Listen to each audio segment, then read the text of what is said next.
ఈ 2వ అధ్యాయాన్ని మనం ఆలోచన చేస్తే దేవుని కొరకు ప్రత్యేకించుకున్న వ్యక్తి, దేవుని కొరకు తాను ప్రత్యేకించుకున్న వ్యక్తి.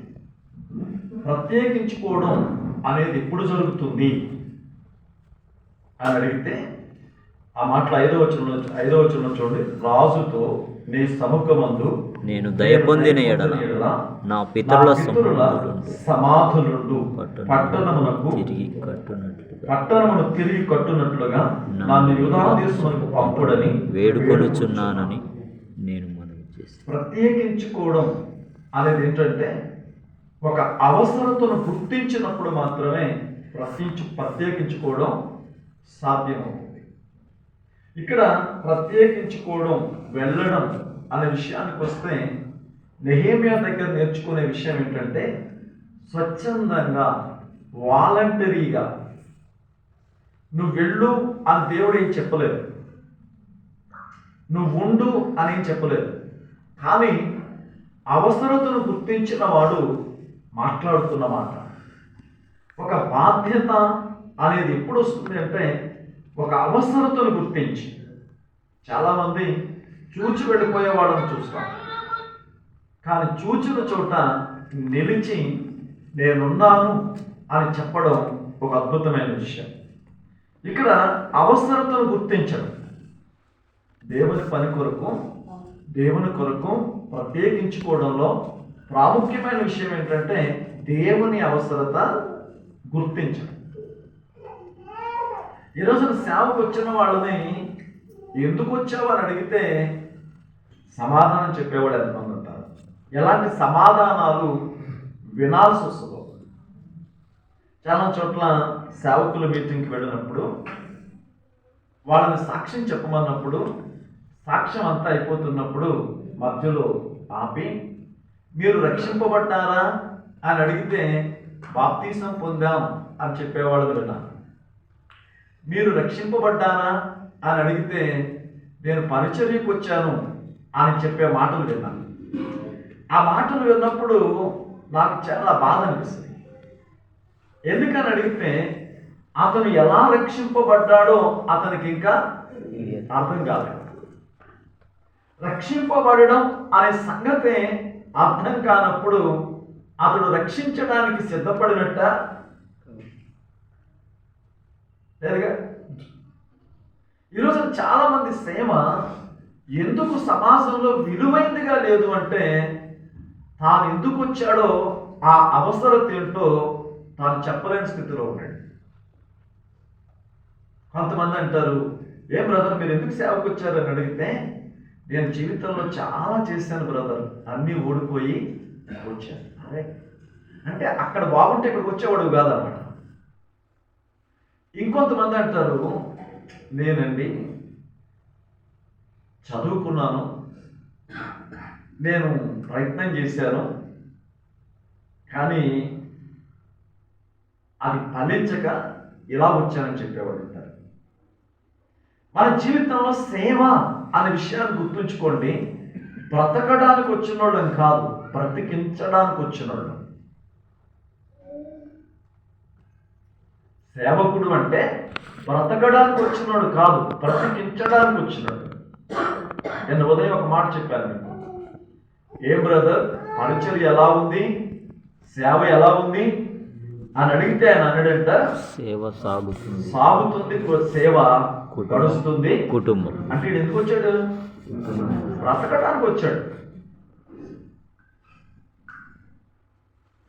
ఇది బ్రతకడానికి ఎంచుకునే వృత్తి కాదు, బ్రతకడానికి ఎంచుకునే జీవన మార్గం కాదు. ఇది బ్రతికించడానికి వచ్చిన మార్గం. మనం బ్రతికించడానికి వచ్చాం, బ్రతకడానికి రాలేదు. అంటే ఆ అవసరతను గుర్తించినడు మాత్రమే చెప్పగలడు. ఇప్పుడు నెహెమ్యా దేవుని యొక్క అవసరతను గుర్తించి మాట్లాడుతున్నాడు. ఇదిగో పాడైన పట్టణం, కూల్చబడిన ప్రాకారాలు, కాల్చబడిన గుమ్మాలు, వీటిని బాగు చెయ్యాలి, వీటిని పునర్నిర్మించాలి. శత్రువు దాడి నుంచి దేవుని ప్రజలకు ఒక భద్రతను కల్పించాలి. ఇది నెహెమ్యా గుర్తించిన అవసరత. నెహెమ్యా గుర్తించిన అవసరత. ఈ రోజున ఇక్కడ మనం చూస్తున్నప్పుడు అవసరత, దేవుని అవసరత వేరు, ప్రజల యొక్క అవసరతలు వేరు. దేవుని అవసరతను గుర్తించి సేవ చేయాలి, అంతేనే కానీ ప్రజల బలహీనతలతో వ్యాపారం చేయకూడదు. ఎలా ఉంటుంది సంగతి అంటే, ఇర్మీయా గ్రంథం 50వ అధ్యాయం 6వ వచనం చూడండి. నా ప్రజలు త్రోవ తప్పిన గొర్రెలుగా ఉన్నారు.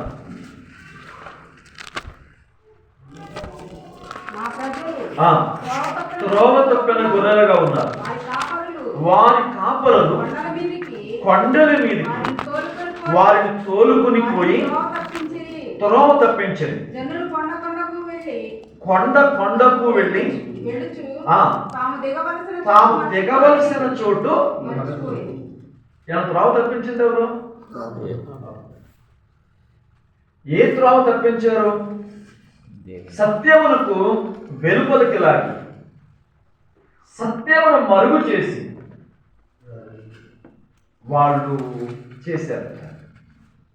ఈ రోజున చాలా మంది ఇలాంటి బోధకులు వచ్చారు.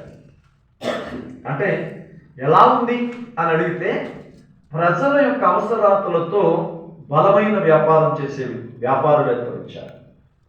అంటే ఒక మాట చెప్పిన, సువార్తికుల స్థానంలో సువార్తకులు వచ్చారు.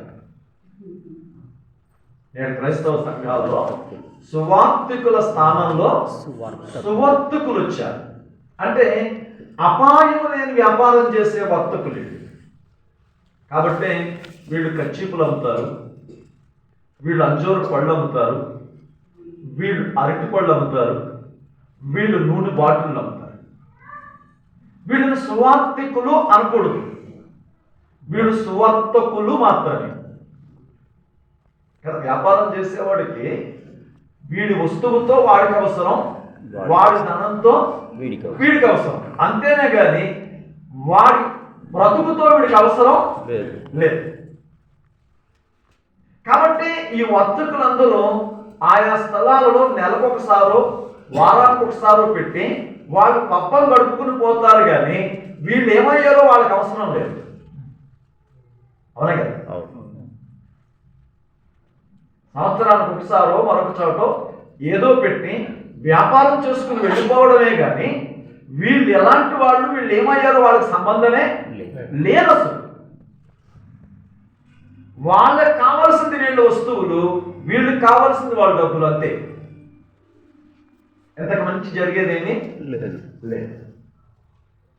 కాబట్టి వీళ్ళు ఏమైపోయారు అంటే, ఒక చోట కచ్చిపు కొన్నారు ఈ సంవత్సరం, మరో సంవత్సరం అంజూరపు కాయకి ఎగబడ్డారు, మరో సంవత్సరం అరటిపండుకి ఎగబడ్డారు, మరో సంవత్సరం నూనె బాటిల్కి ఎగబడ్డారు, మరో సంవత్సరం యోర్దాను నీళ్ళకి ఎగబడ్డారు. అంటే వీళ్ళు ఎక్కడ వెతుకుతున్నారు ఇప్పుడు? వీళ్ళు దేవుడిని వెతుకుతున్నారా? దేవుని పేరులోనే భౌతికమైన వస్తువులను వెతుకుతున్నారు. కాబట్టి ఈ పరుగులెత్తే ప్రజలు వాళ్ళకి ఆహారం అయ్యారు, కానీ ఆత్మీయత అవ్వలేదు. వాళ్ళకి ఏమయ్యారు? వీళ్ళు ఆహారం అయ్యారు. చూడండి, 7వ వచనం మాట ఉంది,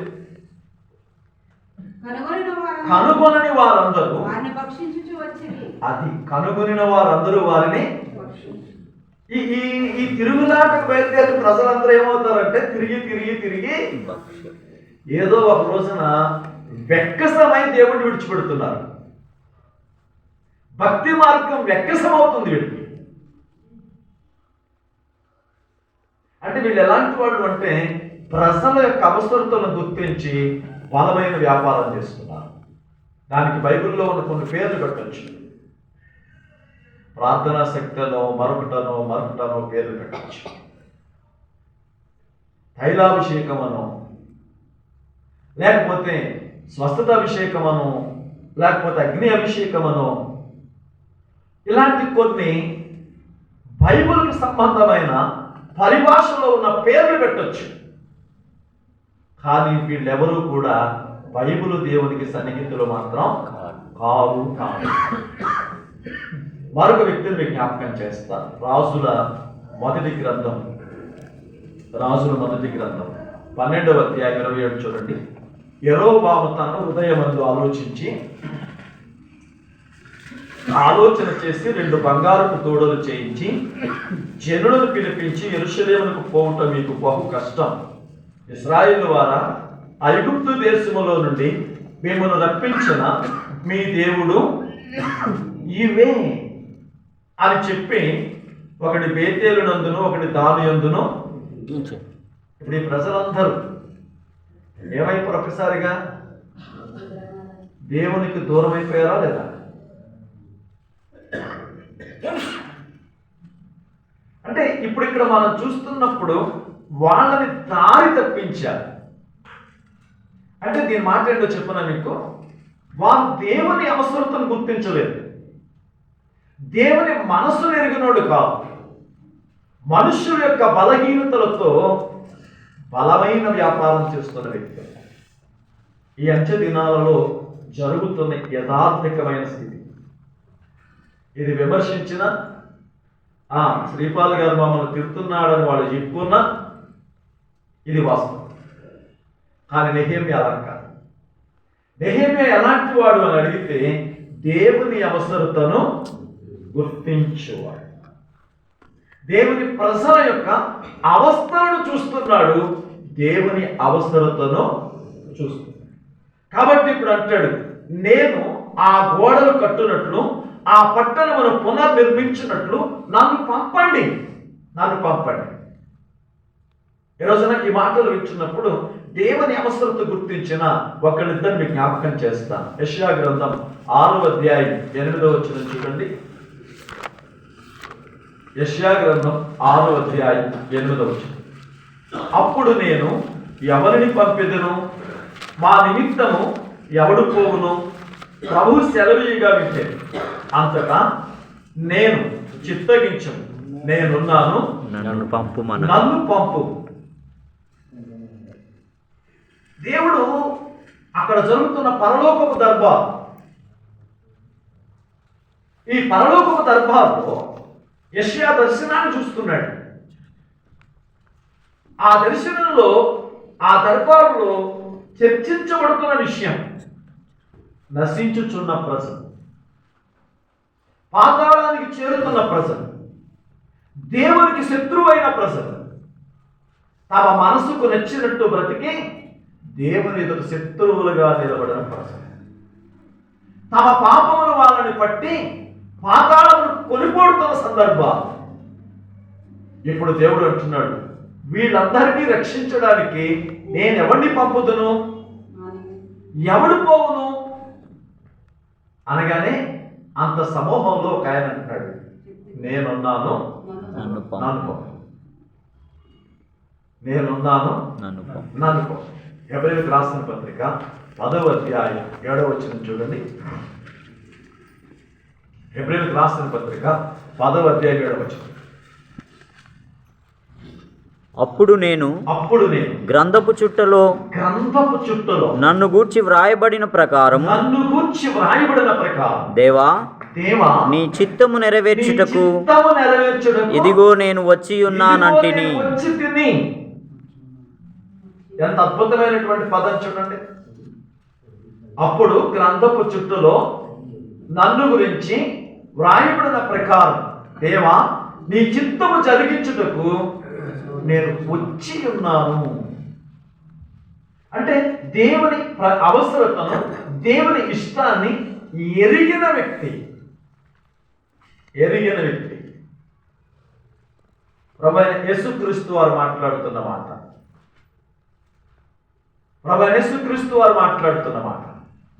ఆయన అమరత్వమును విడిచిపెట్టి అవనికేతించడంలో, ఆయన మహిమను విడిచిపెట్టి మట్టిని దేహముగా దాల్చడంలో, ఆయన ఆ సమీపింపరాని తేజస్సును విడిచిపెట్టి సామాన్యులతో సంచరించడంలో ప్రాముఖ్యమైన విషయం ఏంటంటే దేవునికి దూరమైన ప్రజలను దేవునితో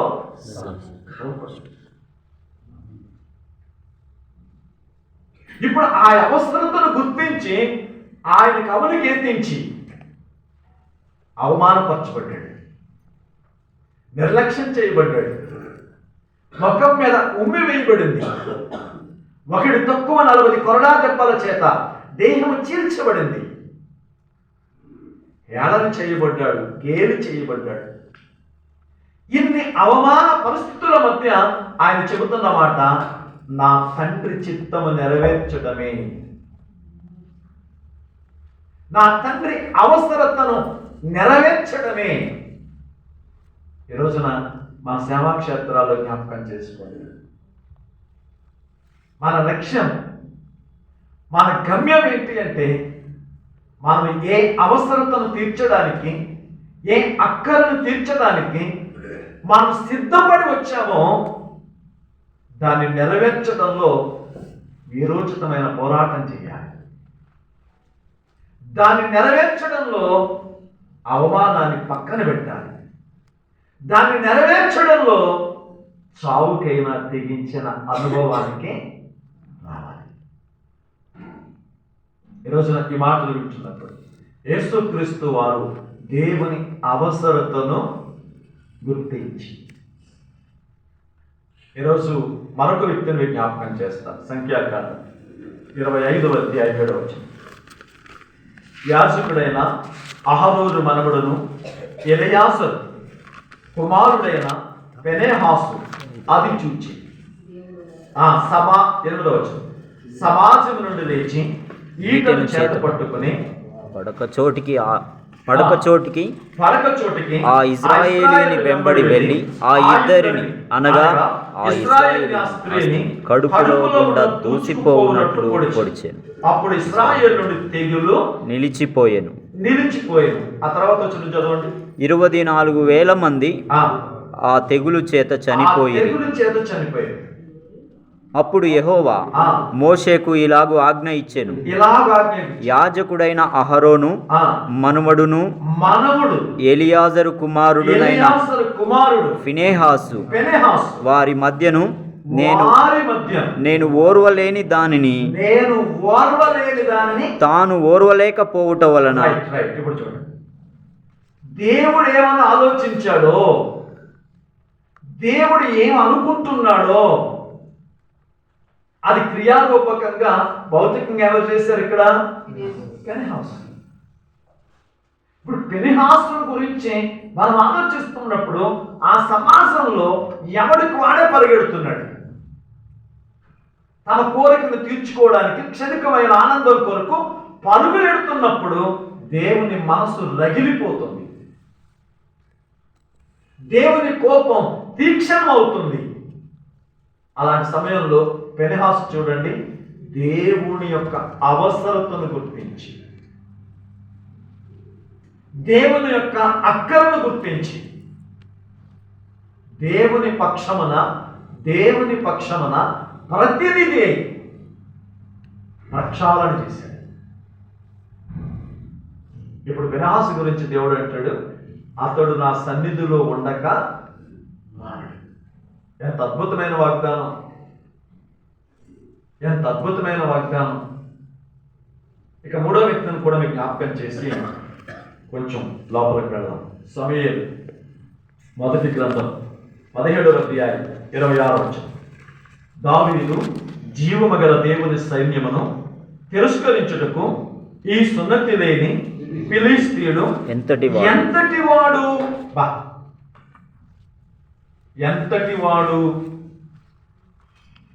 ఈ మాట చెప్తున్నప్పుడు చూడాలి, అప్పటికి 40 రోజులు అవుతుంది. రోజు జరుగుతున్న సంగతి ఏంటి? వీరు యుద్ధానికి సిద్ధపడి యుద్ధనాదం మోగిస్తున్నారు, వాళ్ళు యుద్ధానికి సిద్ధపడి యుద్ధనాదం మోగిస్తున్నారు.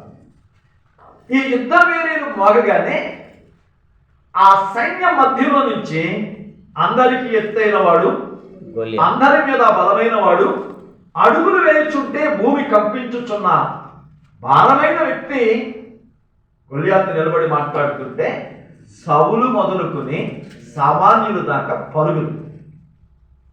ఎన్ని రోజుల నుంచి? 40 రోజులు. 40 రోజులు. అప్పటికి 40 రోజులు. వ్యక్తిని చూచి, అతనికున్న కండలు చూచి, అతని చేతికున్న ఈటను చూచి, వాడు ధరించిన కిరీటాన్ని చూచి పరుగులెట్టి పారిపోతున్నారు. నేను అనుకుంటున్నాను, దేవుడు మొదటిసారిగా తల ఉంచుకున్నాడేమో. అని నేను సౌలుని ఎన్నుకుంటే వీడేంటి ఇలాంటి చేస్తున్నాడు? ఆ గ్యాప్లో నిలబడేవాడు ఎవడు లేడు, ఆ గ్యాప్లో నిలబడడానికి సాహసించినోడు లేడు. ఇప్పుడు చూడండి, ఒక వ్యక్తి 20 సంవత్సరాల ప్రాయం ఉన్నోడేమో, యుద్ధం చూడడానికి తప్ప చేయడానికి పనికిరానోడు, సలహాలు వినడానికి తప్ప ఇవ్వడానికి పనికిరానోడు ఓ పరాక్రమశాలిని చూసి అంటాడు, వీడెంత అంటే అక్కడ అవసరం ఏంటి, అక్కడ అక్కరేంటి? వాడేమంటాడు, మీరు ఇశ్రాయేలీయులు కారా, మీరు సౌలు సైనికులు కారా అని అడిగాడు వాడు. ఇప్పుడు దావీదు అంటాడు, జీవము గల దేవుని సైన్యమును తిరస్కరించుటకు ఈ సున్నతి లేని ఫిలిస్తీయుడు. అంటే ఇప్పుడు దావీదు ఏం అర్థం చేసుకుంటున్నాడు? దేవుని పక్షంగా పోరాడేవాడు ఒకడు కావాలి, దేవుని పక్షంగా పోరాడేవాడు ఒకడు కావాలి. చూడండి, ఒక మాట యేస్కేలు గ్రంథంలో కూడా 22వ అధ్యాయం అనుకుంటాను, ఒక మాట చాలా అద్భుతమైన పదం. యేస్కేలు గ్రంథంలో ఒక మాట జ్ఞాపకం చేసి,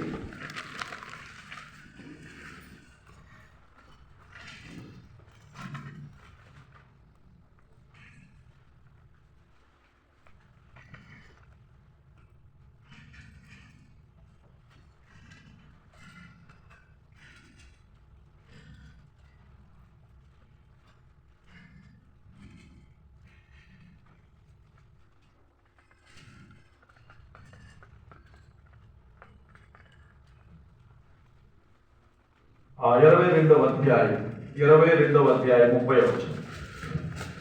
నేను దేశమును పాడు చేయకుండానట్లు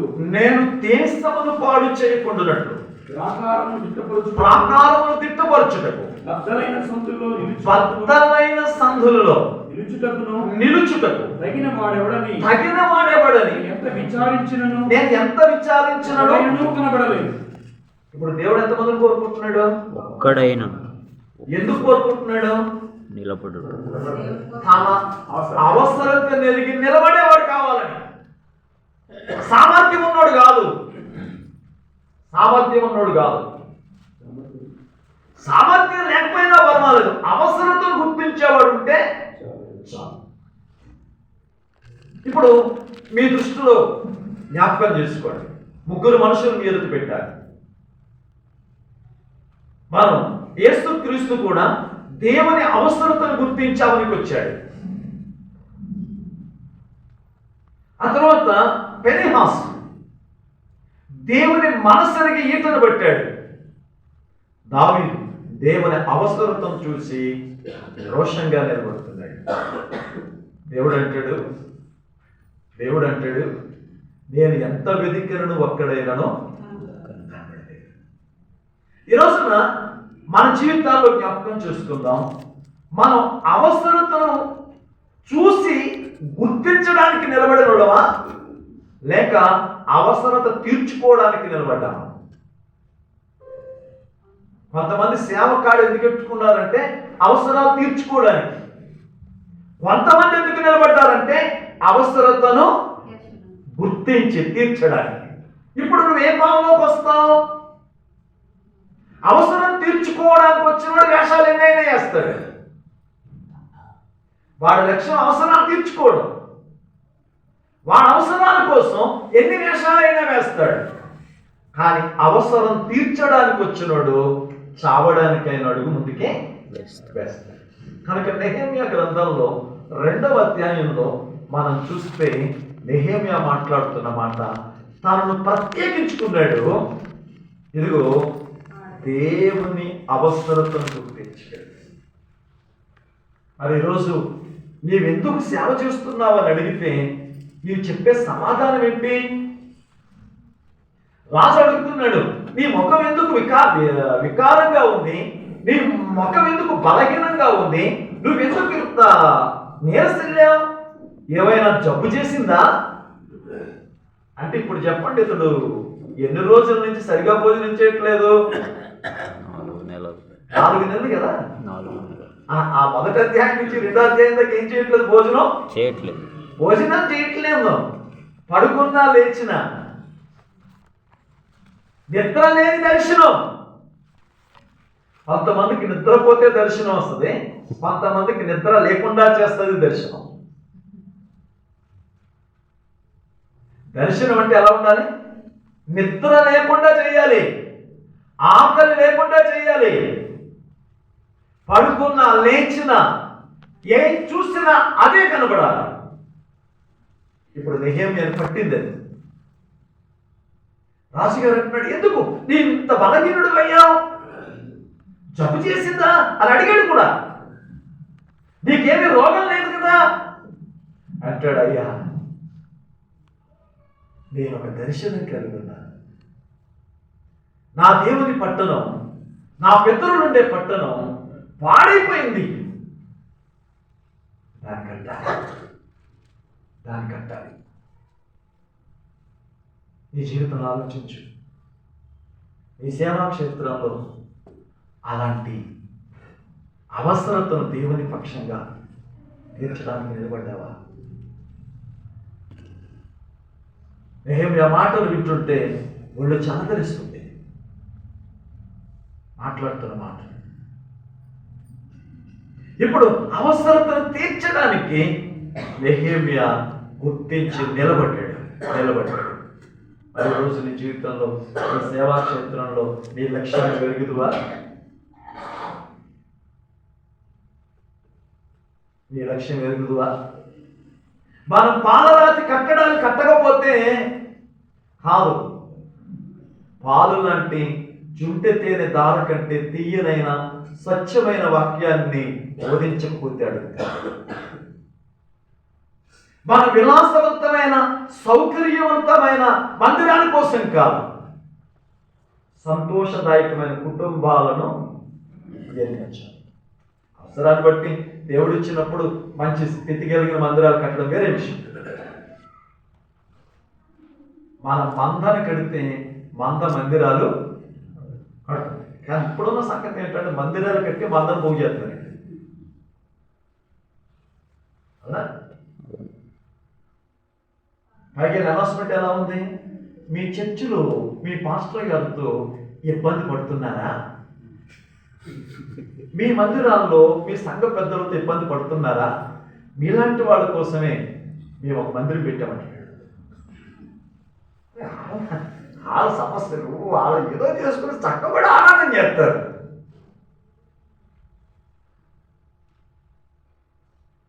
ఇక్కడ మనం చూస్తున్నప్పుడు ఒక మంచి అవసరతను గుర్తించిన దేవుడు. మరి నీ సేవకి నువ్వు గుర్తించిన అవసరత ఏంటి?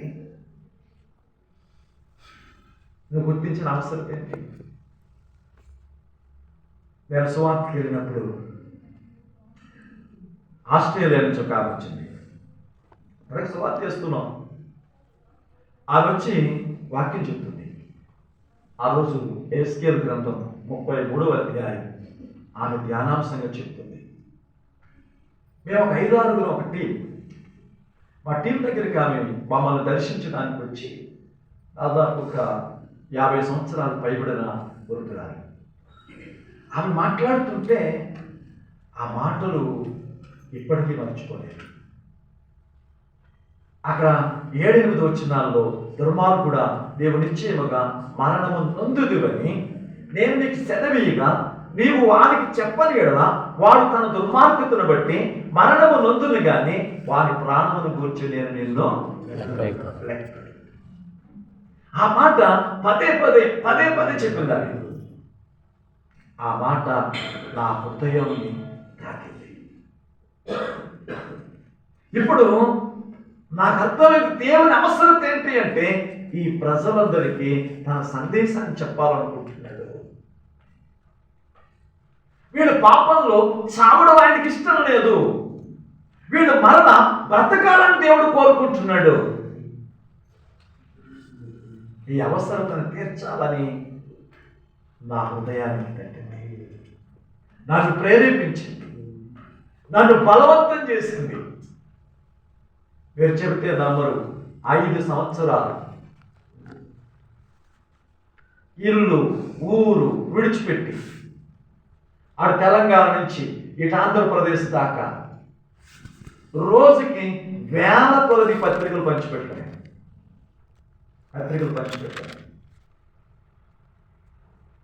నడిచి నడిచి కాళ్ళు కాయలు కాసి, ఎందుకంటే ఆయన చెప్పిన సందేశం చెప్పాలి. వినడం వినకపోవడం నాకు సంబంధం లేదు. నేను చెప్పాల్సిన బాధ్యత నా మీద ఉంది. ఈరోజున మీరు ఉంటున్న మీ గ్రామంలో మీ ఆ దేవుని అవసరతను మీరు గుర్తించగలిగారా? ఈ విషయాన్ని జ్ఞాపకం చేసుకోవచ్చు. నెహెమ్యా అవసరతను గుర్తించాడు.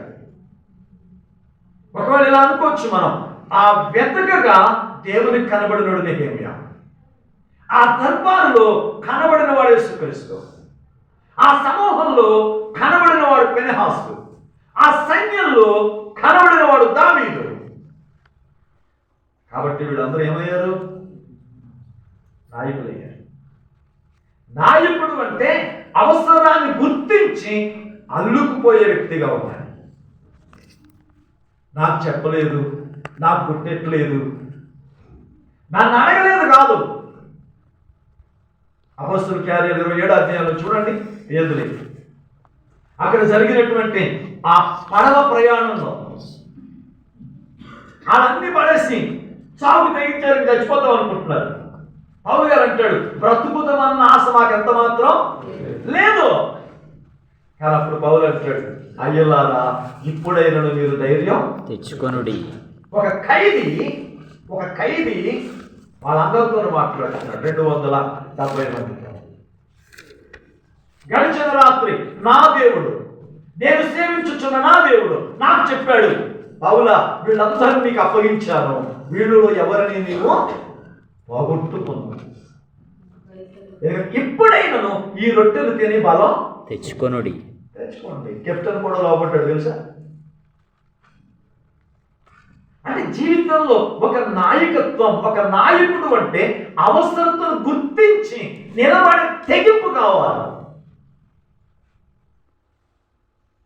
ఈరోజు అలాంటి స్థితిగతుల మధ్య ఉన్నామా? ఇప్పుడు రెండో మాట్లాడుతున్నాం. ఒకటి, అవసరతను గుర్తించిన నెహెమ్యా. రెండవది 2వ అధ్యాయం 11వ వచనం. అంతటా నేను యెరూషలేమునకు వచ్చి 3 దినములు అక్కడనే ఉండి రాత్రి యందు నేనును నాతో కూడా కొందరును లేచి యెరూషలేమునకు వచ్చి దేవుడు నా హృదయములో పుట్టించిన అది చూడండి. ఇప్పుడు ముందు మనం ఏమైతే చెప్పుకున్నామో దాన్ని రివీల్ చేస్తున్నాడు. నా దేవుడు నాకేదో బయలుపరిచాడో, నేనేది చూశానో పుట్టించిన ఆలోచన నేను ఎవరితోనైనాను చెప్పలేదు. మరియు నేను ఎక్కిన పశువు తప్ప మరి ఏ పశువు నా యొద్ద లేదు. నేను రాత్రి కాలమందు లోయ ద్వారము గుండా భుజంగపు బావి ఎదుటికి పెంట ద్వారం దగ్గరకు పోయి పడద్రోయబడిన యెరూషలేము యొక్క ప్రాకారములు చూడగా దాని గుమ్మముల అగ్ని చేత ఆర్చబడింది. ఇప్పుడు ప్రత్యేకించబడిన తరువాత, అవసరాన్ని గుర్తించిన తరువాత ఉండాల్సిన రెండో మాట ఏంటో తెలుసా? పరిశీలన చెయ్యాలి. ఏం చేయాలి? పరిశీలన. ఏం జరుగుతుంది, ఏం చెయ్యాలి? అక్కడ పరిస్థితిని పరిశీలన చేస్తే నువ్వేం పని చేయాలో, ఎలా పని చేయాలో నీకు అర్థమవుతుంది. లేకపోతే ఎలా ఉంటుందో తెలుసా?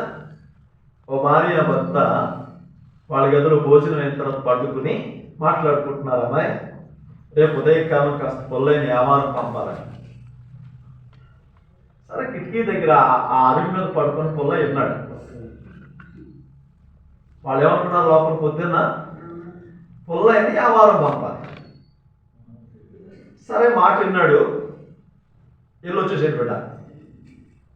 వీళ్ళు తెల్లారు లేచి స్నానం చేసి టిఫిన్ చేసి వాడికి టిఫిన్ చేసిన పుల్లయ్య నువ్వు వ్యాపారం వెళ్ళి రావాలన్నాడు. ఆయన పొద్దున్న వెళ్ళి వచ్చాడు. ఆయన ఎందుకంటే విన్నాడు కాబట్టి.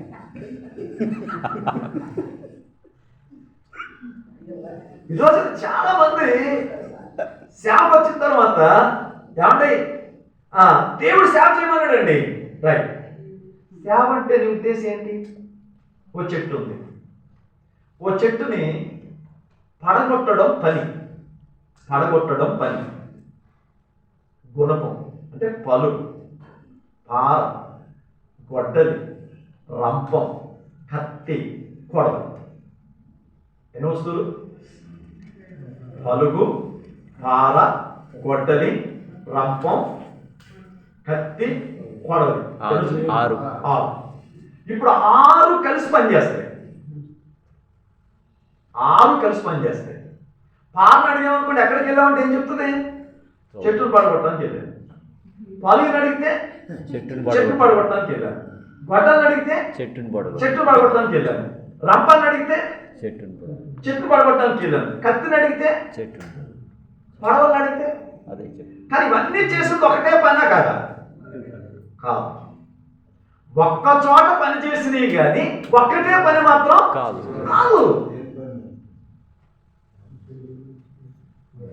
అవునా కదా? అవును. ఇవన్నీ ఒక్క చోట పని చేసే, ఇవన్నీ ఒక్క చోట ఉన్నాయి కాబట్టి ఆ పని సులువైంది. ఎందుకంటే మొదలు కొయ్యగలిగిన రంపం మట్టిని తవ్వలేదుగా.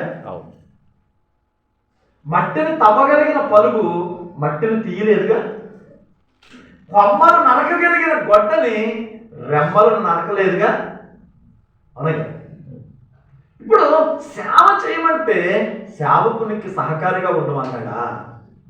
సంఘంలో పరిచారకుడిగా ఉండమన్నాడా? ఇవన్నీ వదిలేసి సంఘంలో నలుగురు తీసుకెళ్ళి సేవ చేయమన్నాడంటే ఏమన్నా? అవునా కదా? కొంచెం వాస్తవంలోకి వెళ్ళి ఆలోచన చేయండి. ఇప్పుడు నెహెమ్యా తాను అప్పగించబడిన లేక దేవుడు పుట్టించిన ఆలోచన బట్టి ప్రాంతాన్ని పరిశీలన చేస్తున్నాడు. రాత్రి ఎవరితో ఏం చెప్పలేదు. పరిశీలించిన తర్వాత తాను ఏం చెయ్యాలో నిర్ణయించుకుంటున్నాడు. ఎలా చెయ్యాలో నిర్ణయించుకుంటున్నాడు. మరి రోజున మన జీవితాలు జ్ఞాపకం చేసుకుందాం. తాను చేయాల్సిన పనిని పరిశీలించి, అది తిరిగి చూశాడు. ఇక్కడ తిరిగి చూస్తే పడగొట్టబడిన గోడలు, చల్లాచెదురైన రాళ్ళు, సగం కాలిన గుమ్మాలు, ఎక్కడ చూసినా అసభ్యకరంగా ఉన్న పరిస్థితులు, అస్తవ్యస్తంగా ఉన్న పరిస్థితులు. వీటిని సరిచేయాలి అని. ఎందుకంటే అక్కడ విన్నాడు కానీ ఇక్కడికి వచ్చిన తర్వాత వాస్తవికత చూశాడు. ఈరోజు మన జీవితాల్లో మనం చేయాల్సినటువంటి పని మొదట దేవునితో దేవుని ప్రజల బంధాలు. యెషయా గ్రంథం 59:1-2 చూద్దాం. యెషయా గ్రంథం 59:1-2.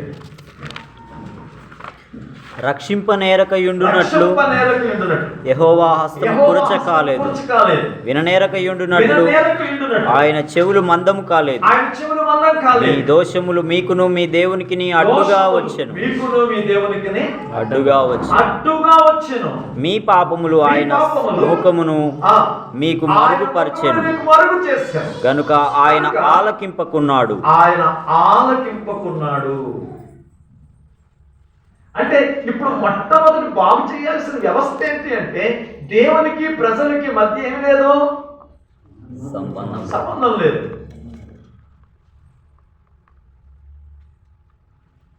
ఇప్పుడు మన సమాజంలో చూడాల్సిన, మనం గుర్తించాల్సిన బాధ్యత ఏంటి అంటే తెగిపోయిన బంధాలు.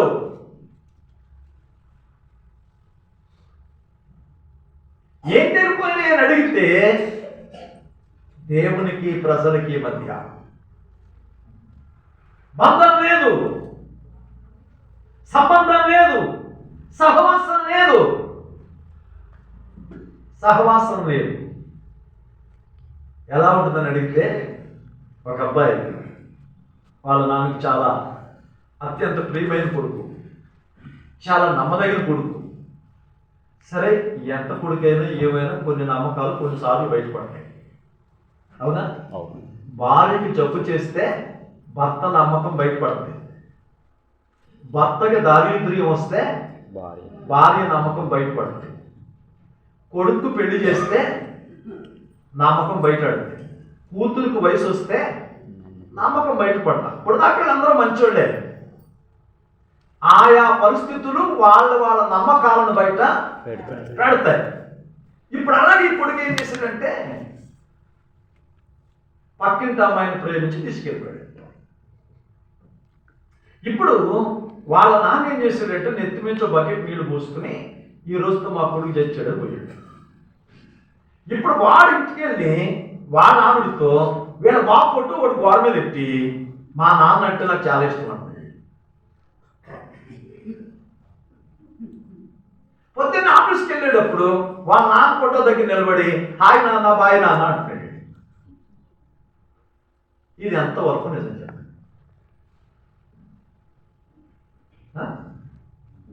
చూసే వాళ్ళందరికీ ఎలా అనిపిస్తుంది?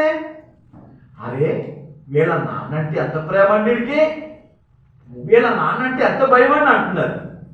ఇంత భయం ఉన్నాడు, బరి తగ్గించిన పని ఎందుకు చేస్తున్నాడు? వీళ్ళిద్దరి మధ్య ఏమి లేదు, సంబంధం లేదు. వాళ్ళ నాన్న రగిలిపోతున్నాడు. ఇప్పుడు దేవునికి మనకి మధ్య ఇదే సంగతి. సమాజం అర్థం చేసుకుని చావట్లేదంటే మనం దేవుడు దేవుడు దేవుడు అని మనం అనుకుంటున్నాం అంతే. వాడు వాళ్ళ నాన్న మనసుని గాయం చేసి వాళ్ళ నాన్న మనసును రేపి వాళ్ళ నాన్న మనసును రగిలించి వాడికో ఫోటో పెట్టి దండం పెడుతున్నాడు. ఈరోజు చాలా మంది విశ్వాస జీవితాల్లో జ్ఞాపకం చేసుకున్నారు. దేవునికి మనుషులకి మధ్య సంబంధాలు బంధాలు తెగిని. ఆయన పాపము లేని పరిశుద్ధుడు, వీడు పరిశుద్ధత లేని పాపి. ఆయన పాపము లేని పరిశుద్ధుడు, వీడు పరిశుద్ధత లేని పాపి. ఇప్పుడు మనం గుర్తించాల్సింది, మనం చేయాల్సిన మొదటి పని ఏంటంటే దేవుణ్ణి మనుషులని సమాధానపరచడం. ఆ సమాధానపరిచేది ఏంటి? కొరింథీయులకు రాసిన 2వ పత్రిక 5వ అధ్యాయం అనుకుంటా.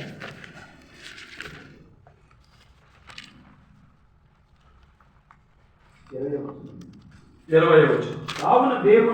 కావున దేవుడు మా ద్వారా వేడుకున్నట్లు మేము క్రీస్తుకు రాయవారులమై దేవునితో సమాధానపరుడని క్రీస్తు పక్షాన మిమ్మును. బతిమాలుకొనుచున్నాం. ఇప్పుడు మనం చేయాల్సిన మొదటి పని ఏంటి?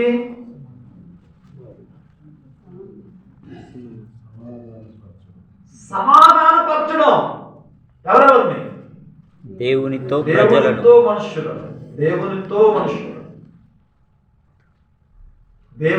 మనుషులు. ఇది అత్యంత ప్రాముఖ్యమైన కీలకమైన విషయం. ఈరోజు మనం దేవుని దగ్గరికి మనుషులను తేగలుగుతున్నామా? వాస్తవాన్ని వివరించగలుగుతున్నామా? ఒకసారి జ్ఞాపకం చేసుకోవాలి. రెండవది, మనుషులతో మనుషుల బంధం. ఎలా ఉన్నారు మనుషులు? ఎలా ఉన్నారు? ఇర్మీయా గ్రంథం 9వ అధ్యాయం 4వ వచనం. ఇర్మీయా గ్రంథం 9వ అధ్యాయం 4వ వచనం. మీలో ప్రతివాడును తన పొరుగు వాని విషయమై జాగ్రత్తగా నుండవలెను. జాగ్రత్తగా ఉండాలి. ఏ సహోదరునైనను నమ్మకుడి నిజముగా ప్రతి సహోదరుడును తంత్రగొట్టాయి తన సహోదరుని కొంపముంచును. ప్రతి పొరుగువాడును కొండెములు చెప్పుటకై తిరుగులాడుచున్నాడు. సత్యము పలకక ప్రతివాడును తన పొరుగువానిని వంచించును. అబద్ధములాడుట తమ నాలుకలకు అభ్యాసము చేసి ఉన్నారు. ఇప్పుడు మనుషుల మధ్య ఏముందా?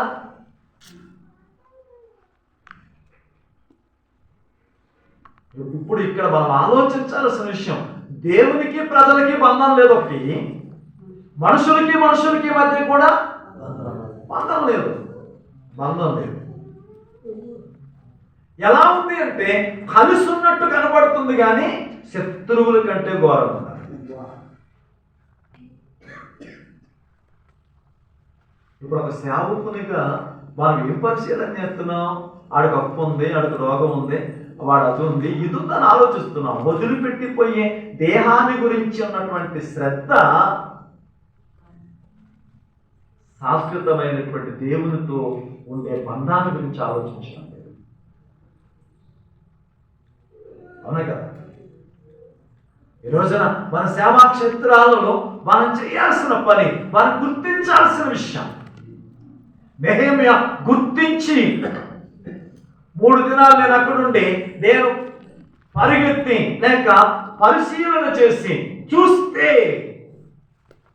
అంతా పాడైపోయింది. ఈరోజు మనం పరిశీలన చేయాలి. ప్రత్యేకించుకున్నాడు అవసరతను గుర్తించాలి. అవసరతను గుర్తించినాడు పరిశీలన చేయాలి. ప్రజల జీవితాలను చూడండి.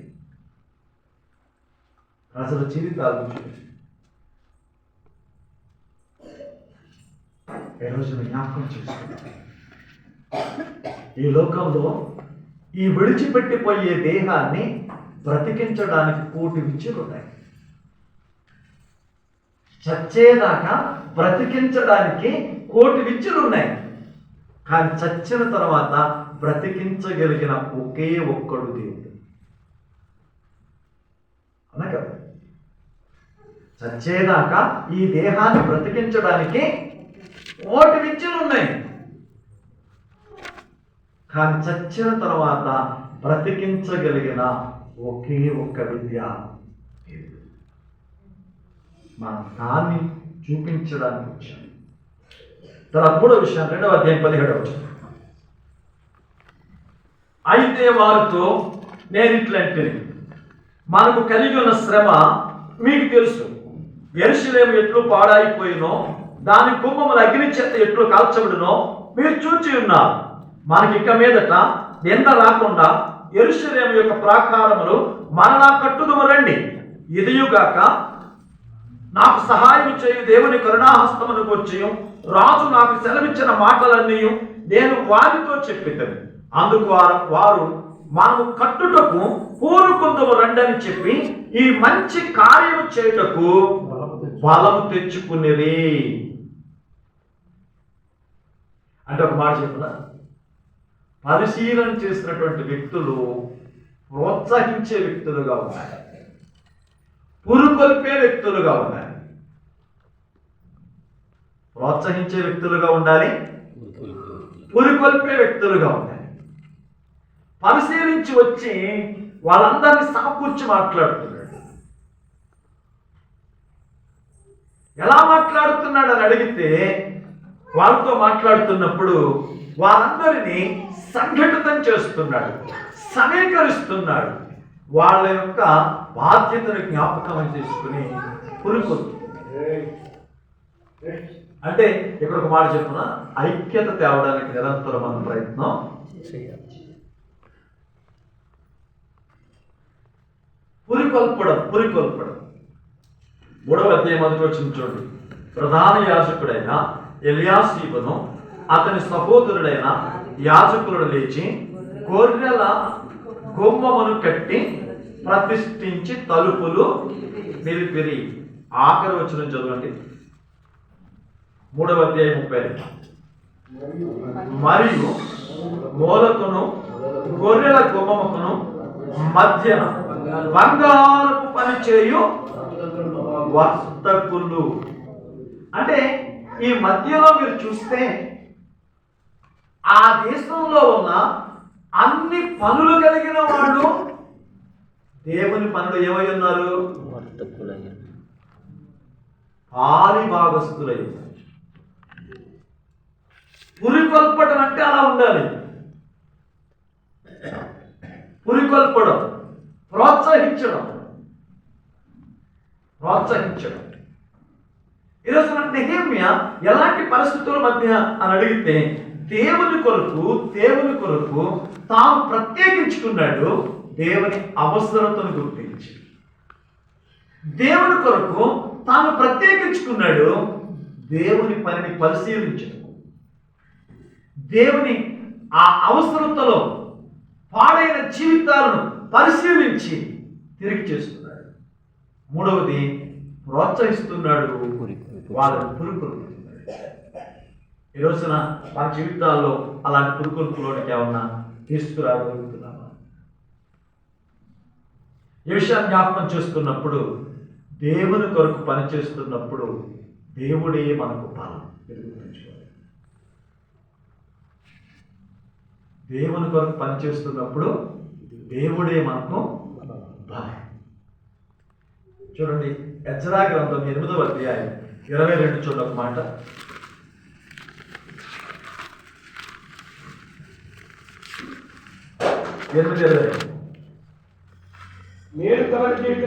మేలు కలగచేయుటకై ఆయనను ఆశ్రయించు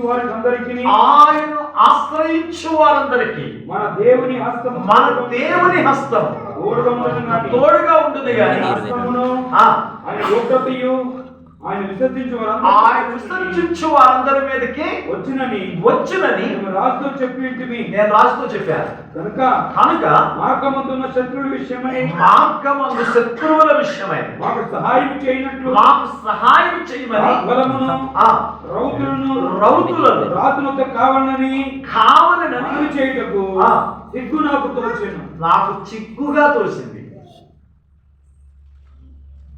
బబులోను నుంచి యెరూషలేముకు రావడానికి, బబులోను నుంచి యెరూషలేముకు చేరడానికి మార్గ మధ్యలో భద్రత కావాలని అడగడానికి నాకు సిగ్గునిచ్చింది.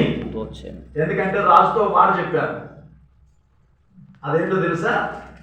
మా దేవుని కరుణాహస్తము మాకు తోడుగా ఉంది. ఈ మాట చదివినప్పుడు సేవకులుగా మనం గుర్తించాల్సిన విషయం ఏంటో తెలుసా? మన అవసరతలు తీర్చడానికి మన దేవుడి కంటే సమృద్ధి అయినడు ఇంకొకడు. ఎక్కడ దర్శనం ఉందో అక్కడే ధనం ఉంటుంది. ఎక్కడ దర్శనం ఉందో అక్కడే ధనం ఉంటుంది. ఆయన చూడండి, ప్రజలు చూశాడు. అరే, నేటికి 3 దినాలుగా వీరు ఏమీ తినలేదే, సమస్యలిపోతారేమో, వీడికి మనం భోజనం పెడదామన్నాడు. అంటే వాళ్ళు అన్నారు, ఎంతమందికి భోజనం అంటున్నావు, ఎక్కడికి వెళ్ళి తెస్తావు? అప్పుడు ఆయన అన్నాడు, మీ దగ్గర ఏముంది? ఇదిగో 5 రొట్టెలు 2 చిన్న. ఎక్కడి నుంచి తెచ్చాడు? అక్కడే. ఆయన ఎక్కడ దర్శనం పెట్టాలనుకున్నాడో అక్కడే వాళ్ళకి. ఇప్పుడు కూడా నిన్ను పిలిచినోడే నీ పోషకుడు. నిన్ను పిలిచినోడే. ఇప్పుడు నెహెమ్యా కూడా అదే మాటని చాలా జాగ్రత్తగా చెప్తాడు. చూడండి, 2వ అధ్యాయం 4వ వచనం. అప్పుడు రాజు, ఏమి కావలసి నీవు మనవి చేయించున్నావని అడగగా, నేను ఆకాశమందలి దేవునికి ప్రార్థన చేసి. రాజు అడుగుతున్నాడు, నీకేం కావాలేంటని. కానీ నేను నా దేవునికి ప్రార్థన చేసి. ఈ రోజున మన జీవితంలో సేవ అని ప్రారంభిస్తున్నాం. కానీ మనం ఎక్కడికి వెళ్ళిపోతున్నాం ఒకసారి చూడండి. సంఘంలో కూడా విశ్వాసం చూడండి, ఆరంభంలో పరలోకం దొరికితే చాలని బాప్తిసం తీసుకుంటాడు. 4 సంవత్సరాలు అయిన తర్వాత ఈ సంఘంలో ప్రాధాన్యత ఇవ్వడం లేదని గొడవ మొదలెట్టాడు. ఆరంభంలో ఎందుకు వచ్చాడు? పరలోకానికి కదా బాప్తిసం తీసుకున్నాడు. ఇప్పుడు ప్రాధాన్యత ఇవ్వట్లేదు, ప్రార్థన ఇవ్వట్లేదు నాకు.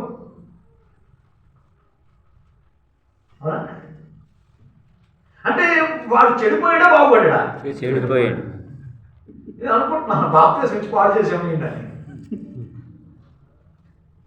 ఇప్పుడు సేవకుడు కూడా ఇలాంటి పరిస్థితుల మధ్య నడుపుతున్నారు. మీరు ఒకసారి ఆలోచన చేస్తే, మనల్ని పిలిచిన వాడు మన పోషకుడు, కానీ ఈ రోజున ఒకసారి మరి చూడండి ఎలాంటి స్థితికి దిగజారేమో అంటే, మన అవసరాల కోసం నాయకుల దగ్గర చేతులు కట్టుకు నిలబడే దుస్థితికి దిగజారు. అవునా? ఒక నాయకుడిచ్చే 500 రూపాయల కోసం, పెట్టే బిర్యానీ భోజనం కోసం ఉదయం నుంచి మధ్యాహ్నం దాకా కూర్చొని వస్తున్నారు.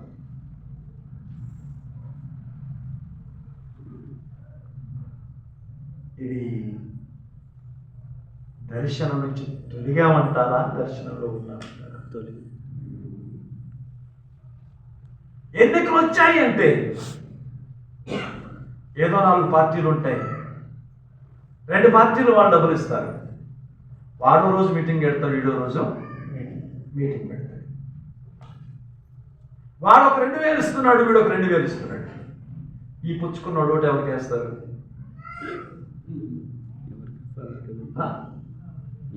ఓటికి వేస్తారా? ఒక్కడిని వేసారంటే రెండో వాడిని ఏం చేశారు వీళ్ళు? ఇప్పుడు మోసగాడు సేవకులు అవుతాడు. 3వ విషయం, ఇప్పుడు వాళ్ళు ఇచ్చే డబ్బులు సంఘస్థులకు పంచే దుస్థితికి కూడా వచ్చేది. ఇప్పుడు ఎజ్రా ఏమన్నాడు? నాకు సిగ్గుగా తోచినది.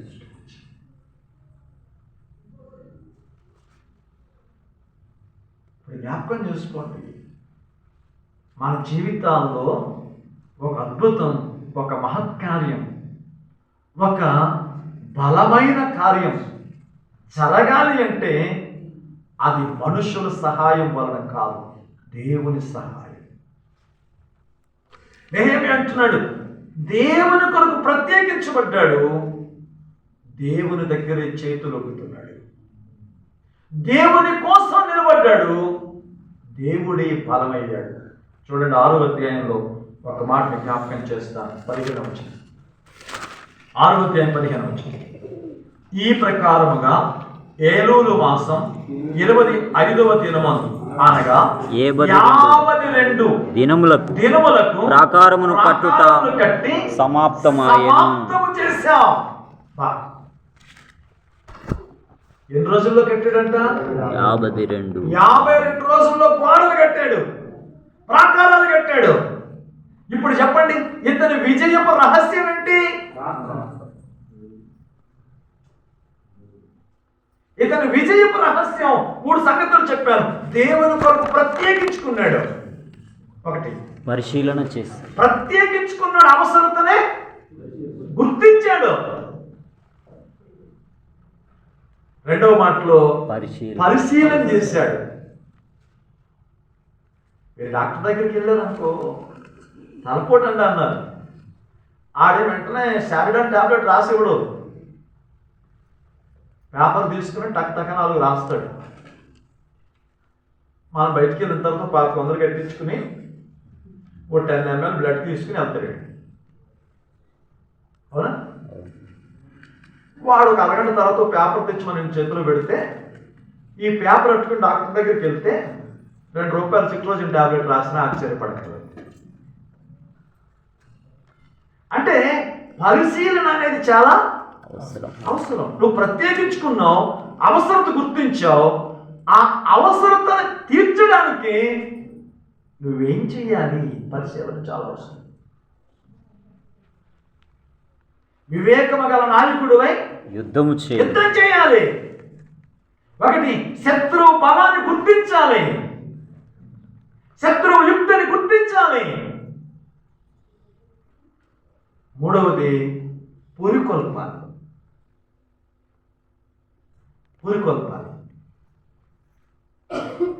ఈ రోజున సేవకులు ఎలా ఉన్నారంటే ప్రపంచవ్యాప్తంగా అక్కడే కనపడాలనుకుంటున్నారు. అవునా? మన పూర్వీకులు చూడండి, సపోజ్ ఇస్రాయేల్ అయ్య గారిని చూడండి. ఆయన ఇంతమందిని నిర్మించడంలో, లేకపోతే ఏసమ్మి గారు, లేకపోతే భగత్ సింగ్ గారు, ఇలాంటి సేవకులను చూడండి. వీళ్ళంతా సేవకులను నిర్మించాలి, ప్రోత్సహించాలి, ప్రభు కొరకు ప్రతిష్ఠించాలి. కానీ ఇప్పుడున్న వాళ్ళంతా ప్రపంచవ్యాప్తంగా సంఘాలు ఉండాలి, అన్ని సంఘాల్లో ఆయన లావిడి వాళ్ళ కొడుకు వాళ్ళే ఉంటారు. అవును కదా? ఈ కూర్చున్న పండుగోరులకి ఏమైనా బుద్ధి ఉందా?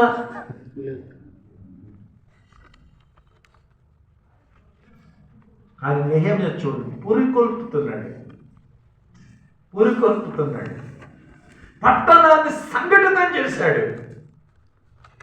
ఇప్పుడు శత్రువు ప్రవేశించకుండా గోడలు కట్టాడు. ఎలాంటి గోడలు కట్టాడు అంటే అద్భుతమైన గోడలు 50 రోజులు కట్టాడు. ఈ ప్రత్యేకమైన సమయంలో జ్ఞాపకం చేసుకోండి. నెహెమ్యా గ్రంథంలో 2వ అధ్యాయంలో మనం చూస్తున్నాం, ప్రతిష్ఠించుకున్న నిన్న ప్రార్థనాపరుడైన నెహెమ్యాను చూసాం మనం. ఈరోజు ప్రతిష్ఠించుకున్న నెహెమ్యా. రేపు ప్రక్షాళన చేసిన నెహెమ్యా గురించి చూద్దాం. ఇప్పుడు మన జీవితాన్ని పరిశీలన చేసుకుందాం. నువ్వు ప్రతిష్ఠించుకున్నది నిజమైతే, నువ్వు ప్రత్యేకించుకున్నది నిజమైతే, నువ్వు లోకానికి ఇప్పుడు ప్రత్యేకంగానే ఉండాలంటే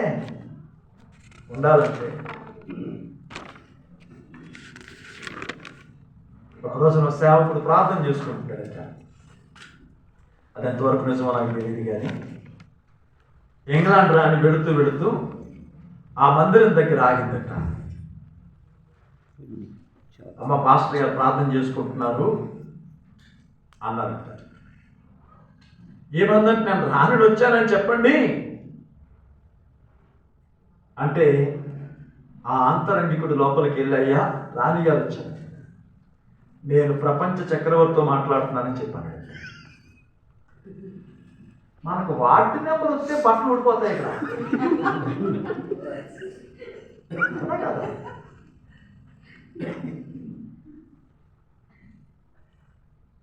జీవితంలో ఒకసారి మనల్ని మనం ఆలోచించాలి.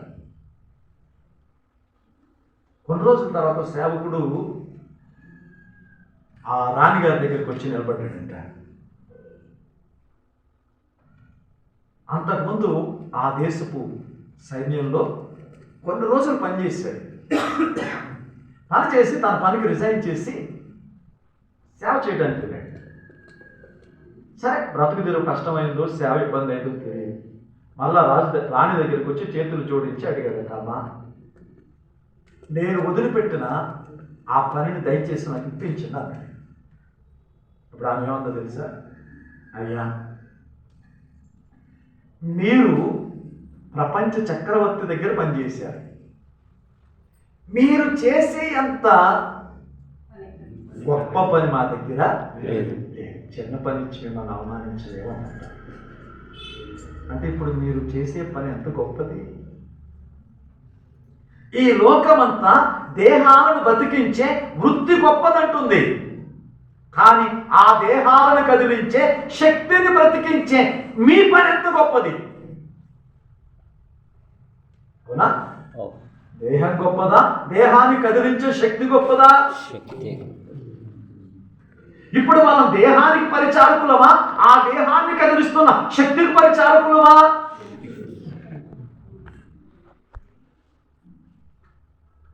అంటే మన జీవితంలో మనం ఎలాంటి పని చేస్తున్నాం, ఎంత ఉన్నతమైన పని చేస్తున్నాం, ఈరోజు ఒకసారి ఆలోచించండి. అల్పమైన వాటి కొరకు ఆతృత పడక అవివేకంగా దేమాల ఆకర్షణకు గురి కాకుండా ప్రభువు కోసం ప్రాణమైన ఇద్దాం, ప్రభువు కోసం పోరాటమైనా చేద్దాం. ఏ విధము చేతనైనా దేవుని చిత్తాన్ని, దేవుని సంకల్పాన్ని నెరవేర్చడానికి మనల్ని మనం సమర్పించుకుందాం. ప్రారంభించండి.